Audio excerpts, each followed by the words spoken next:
बिस्मिल्लाहिर्रहमानिर्रहीम। अस्सलामुअलैकुम एवरीवन। कैसे हैं सब? उम्मीद है सब खैरियत से होंगे।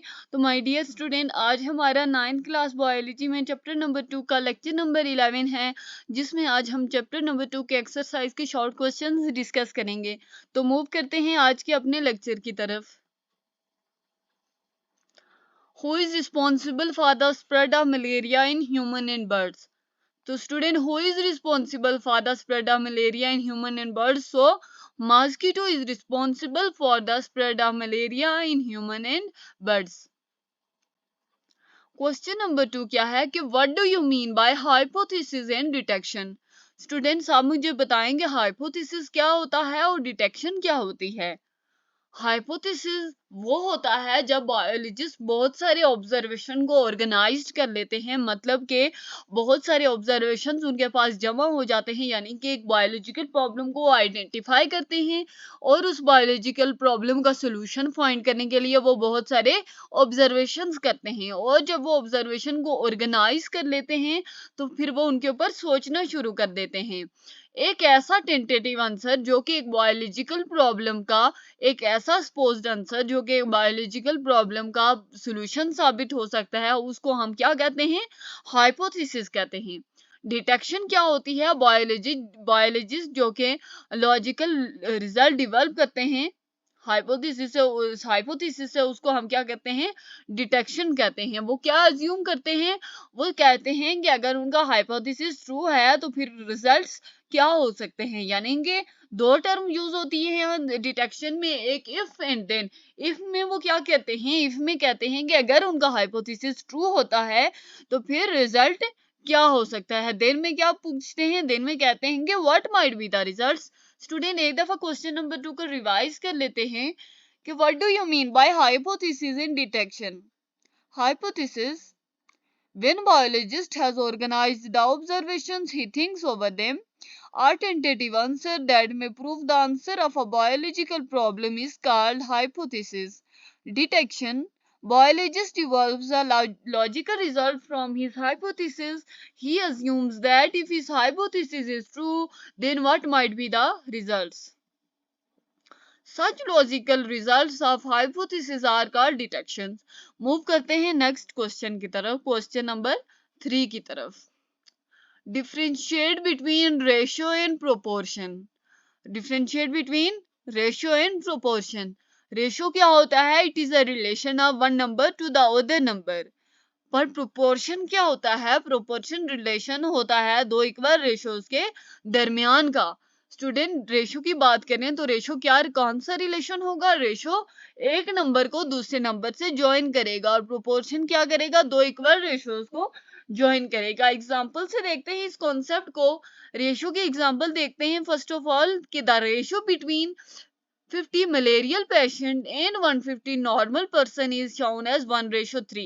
स्टूडेंट, द रेशियो बिटवीन यहाँ पे 50 है कि the ratio between 50 malarial patients and 150 normal persons is shown as 1:3।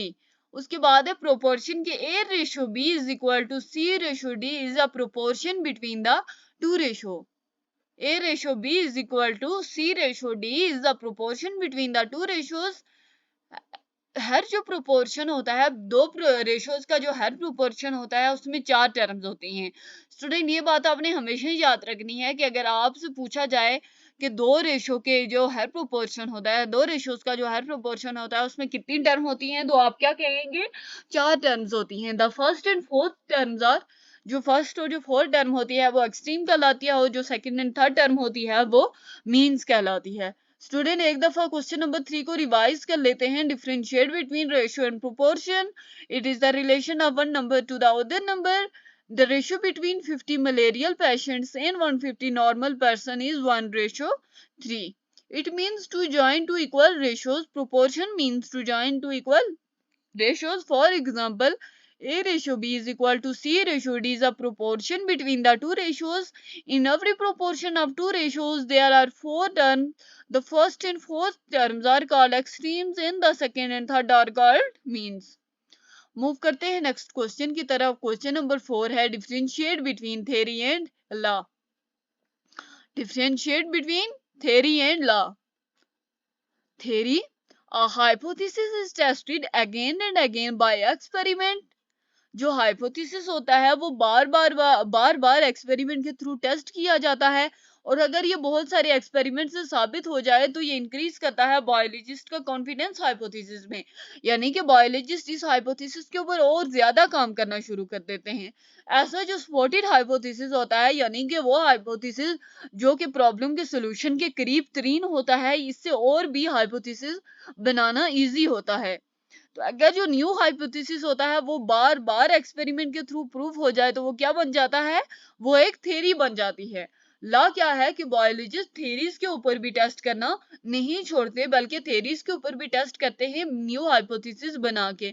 वो अपनी पूरी कोशिश करते हैं कि वो थ्योरी को डिस्प्रूव कर सकें, लेकिन अगर वो जो थ्योरी है वो बार बार एक्सपेरिमेंट के थ्रू फिर प्रूव हो जाए तो ये लॉ बन जाता है। और स्टूडेंट एक बात याद रखें, जो साइंटिफिक लॉ होता है ये यूनिफॉर्म या कांस्टेंट फैक्ट होता है, यानी कि एक ऐसा फैक्ट होता है जो कि चेंज नहीं हो सकता। और मैंने आपको प्रीवियस लेक्चर में ये बात बताई है कि जो एक अच्छा बायोलॉजिस्ट, एक अच्छा रिसर्चर होता है, वो अपनी स्टडीज को, अपनी रिसर्च को लॉ बनाने तक जारी रखता है। जो हार्डी वेनबर्ग लॉ है और मिंडी लॉ है, ये मिंडी लॉ ऑफ इनहेरिटेंस है, ये लॉ की एग्जांपल है। स्टूडेंट एक दफा क्वेश्चन नंबर 4 का रिवाइज कर लेते हैं। Differentiate between theory and law.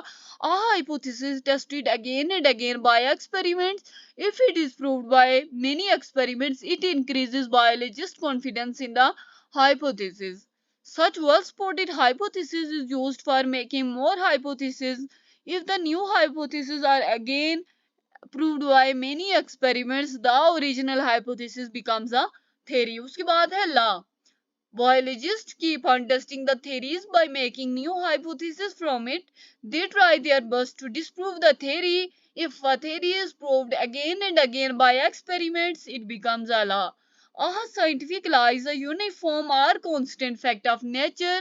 Hardy-Weinberg law and Mendel law of inheritance. Move करते हैं नेक्स्ट क्वेश्चन की तरफ, जो है क्वेश्चन नंबर 5.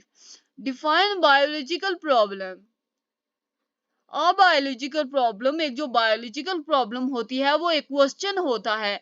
किसका क्वेश्चन होता है, किसके रिलेटेड क्वेश्चन होता है? एक बायोलॉजिकल प्रॉब्लम एक लिविंग ऑर्गेनिज्म के रिलेटेड क्वेश्चन होता है। स्टूडेंट बायोलॉजिकल प्रॉब्लम का मतलब ही क्या हुआ? लाइफ के रिलेटेड प्रॉब्लम। और लाइफ किसकी होती है? लाइफ लिविंग ऑर्गेनिजम्स की लाइफ होती है। तो बायोलॉजिकल प्रॉब्लम या तो कि कोई पूछ सकता है, या किसी बायोलॉजिस्ट के माइंड में खुद से आ सकती है। एक दफा क्वेश्चन नंबर 5 को रिवाइज कर लेते हैं कि define biological problem. A biological problem is a question relating to living organisms. Biological problem is either asked by someone or comes in biologist mind by himself. Move करते हैं question number 6 की तरफ. What are the characteristics of good hypothesis? What are the characteristics of good hypothesis? Good hypothesis की क्या क्या हुसूसियात हैं? ये एक प्रपोज स्टेटमेंट होती है प्रॉब्लम का आंसर करने के लिए। ये हमेशा जो मैं आपके पास ऑब्जर्वेशन आपके पास दस्तयाब है उन ऑब्जर्वेशन के साथ हमेशा मैच करती है। ये आपकी हाइपोथेसिस, जो हाइपोथेसिस होता है वो हमेशा जो अवेलेबल ऑब्जर्वेशन होते हैं उनके साथ मैच करता है। ये एक्सपेरिमेंट, यानी कि ये तो हाइपोथेसिस होता है गुड हाइपोथेसिस, ये एक्सपेरिमेंट के थ्रू टेस्ट हो सकता है, और हम थ्योरी को डिस्प्रूव करने का हमेशा एक मेथड होता है। तो what are the characteristics of good hypothesis? It is a proposed statement to answer the problem. It always matches with available observations. It can be tested through experiments. There is always a way to disprove the theory. Move करते हैं next question की तरफ, question number 7. How did the studies of Laveran help in solving the problem of malaria? Student, Laveran की study ने malaria की problem को solve करने में कैसे हेल्प की थी? कि लेवरान की स्टडी ने शनाख्त की थी ह्यूमन ब्लड में एक मलेरियल पैरासाइट की, यानी कि लेवरान ने जब स्टडी की, रिसर्च की, तो उसको ह्यूमन ब्लड में एक मलेरियल पैरासाइट यानी कि एक माइक्रो ऑर्गेनिज्म मिला, जो कि इस डिजीज को समझने में और इसका बेटर ट्रीटमेंट फाइंड करने में बायोलॉजिस्ट की इसने मदद की। यानी कि जब लेवरान को ह्यूमन ब्लड में मलेरियल पैरासाइट मिला तो उसने इस चीज की मदद की कि कैसे इस डिजीज को रोका जा सकता है, कैसे इस डिजीज को अंडरस्टैंड किया जा सकता है, कैसे इस डिजीज का कोई इलाज निकाला जा सकता है। स्टूडेंट एक दफा इस क्वेश्चन को रिवाइज कर लेते हैं ताकि ये आपको बिल्कुल याद हो जाए। तो how did the studies of Laveran help in solving the problem of malaria? तो Laveran studies identified the malarial parasite in human blood which improved understanding of the disease and led to better treatment and prevention methods. Move करते हैं next question की तरफ, question number 8 की तरफ। Justify mathematics as an important part of scientific method. Mostly जब scientist research करते हैं तो वो मैथमेटिक्स भी यूज करते हैं, मोस्टली नहीं, हम कहें जितने भी जो साइंटिस्ट होते हैं जब रिसर्च करते हैं वो मैथमेटिक्स का यूज भी करते हैं। देखें जो मैथमेटिक्स की नॉलेज होती है वो किन रिसर्चेज में ज्यादा इंपॉर्टेंट होती है, जो वो रिसर्चेज जो कि जीन्स पे की जाती हैं, वो रिसर्चेज जो कि प्रोटीन स्ट्रक्चर पे की जाती हैं, और वो रिसर्चेज जो कि इवोल्यूशन की मॉडलिंग पे की जाती हैं। So when scientists do research, they also use mathematics. The knowledge of mathematics is especially very important in researches on genes, protein structure and modeling of evolution. Move करते हैं अपने नेक्स्ट क्वेश्चन की तरफ, यानी कि लास्ट क्वेश्चन की तरफ, वो है how data analysis is used to confirm और रिजेक्ट अ हाइपोथेसिस। यानी कि डाटा एनालिसिस कैसे एक हाइपोथेसिस को कंफर्म करने में या रिजेक्ट करने में हेल्प करता है। तो डाटा एनालिसिस क्या करता है, जो आपने इंफॉर्मेशन कलेक्ट की हुई होती है उसको डिटरमाइन करने में मदद करता है, और ये बताता है कि क्या ये हाइपोथेसिस को सपोर्ट कर रही है, आपका जो स्टेटमेंट है, क्या ये जो आपने इंफॉर्मेशन कलेक्ट की हुई है, क्या ये जो इंफॉर्मेशन आपको आपकी हाइपोथेसिस को कंफर्म कर रही है, आपके हाइपोथेसिस को सपोर्ट कर रही है, या आपके हाइपोथेसिस को रिजेक्ट कर रही है। साइंटिस्ट को इस चीज में हेल्प करती है कि उनका जो आइडिया है वो सही है या उनका आइडिया गलत है।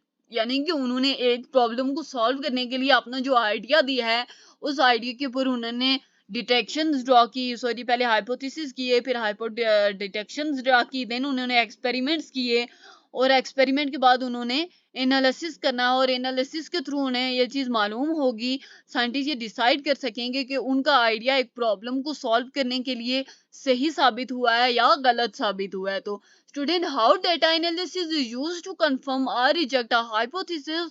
So data analysis involves examining collected information to determine if it supports or contradicts a hypothesis, helping scientists decide whether their idea is likely to be true or false. Thanks for watching. मिलते हैं next video में।